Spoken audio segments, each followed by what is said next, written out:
Well, when do you think the institution of marriage was actually established? Okay, A long no, time that's ago. not actually that long ago. Oh, It really? it was all established because women didn't have any rights. Okay.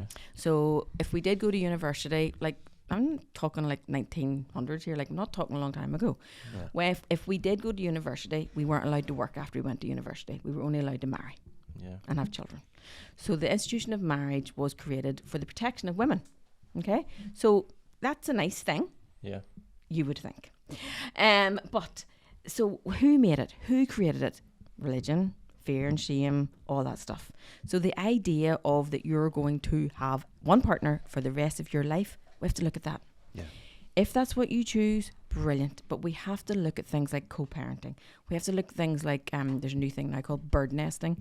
So if you separate, the kids stay in the house and then each parent comes into the house.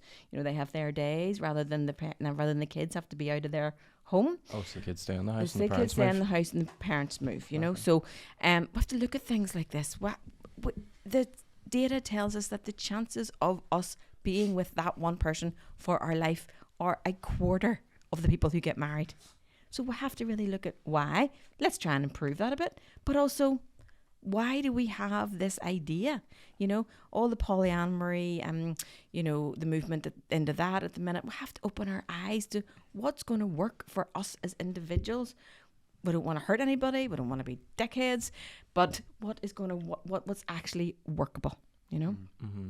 Open relationships, or you know, the new thing we talk about now, and we'll talk about, you know, ethical non-monogamy. We'll talk about monogamish.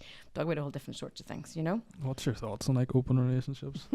Not for me, but not for me. But if there are two people who want this and are happy with this, do the work.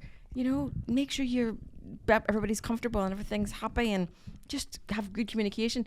Don't do it to like save your relationship, or don't have a baby to save your relationship. That'd be two major things.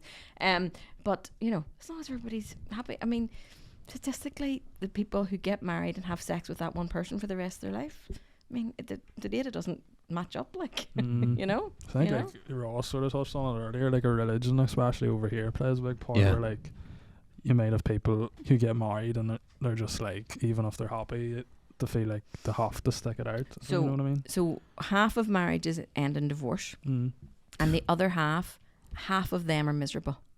So there's only a quarter of the people who get married who are actually married, stay married forever, and are on the form say they're happy. Yeah. Yeah.